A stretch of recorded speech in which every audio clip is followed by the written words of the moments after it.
कंधमाल जिला रायकिया ब्लॉक परिदर्शन कले नूतन जिलापाल श्री वेदभूषण।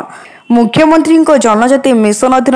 रायकिया ब्लॉक डंडीगिया पंचायत डांगडोड़ ठारे 32 गोटी छेली जहाँकि आईटीडीए बालीगुड़ा और पशु संपद विभाग मिलित सहयोग में प्रदान करा तसह मासेडिकिया ठारे 40 जन हिताधिकारी 20 एकर जमी रे फूलकोबी चाष सकाशे सार विहन कीटनाशक औषध और घु उदयगिरी ब्लॉक रायकेला पंचायत डाकपला ग्राम 40 एकर जमी रे बादाम चाष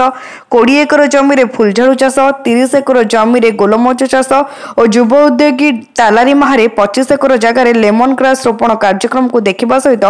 युव उद्योगी शांतनु प्रधान कारुकार्य चित्र कला भास्कर्य को बुली देखा सहित यार सफलता को प्रशंसा करते। उक्त कार्यक्रम रे प्रकल्प निर्देशक कृपा सिंधु बेहेरा रायकिया बीडीओ सब्यसाची साहू तहसीलदार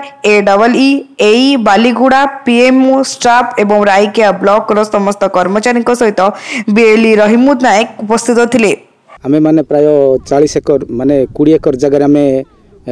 फूलकोबी चाष करूछु एवं आज आमर कंधमाल जिलापाल मध्य आसिथिले देखिकी गले खुशी हेले एवं मु तथापि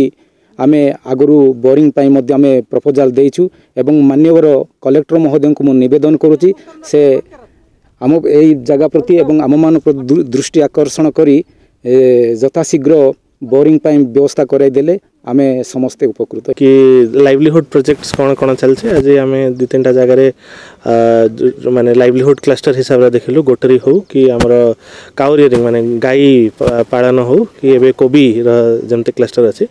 तो देखिए को हिसाब रे लाइवलीहुड रे आको नहीं परिबा ता पई प्रचेष्टा जारी रहिबो। रायकियारू नूरसचरण दास को रिपोर्ट तीर्थक्षेत्र लाइव।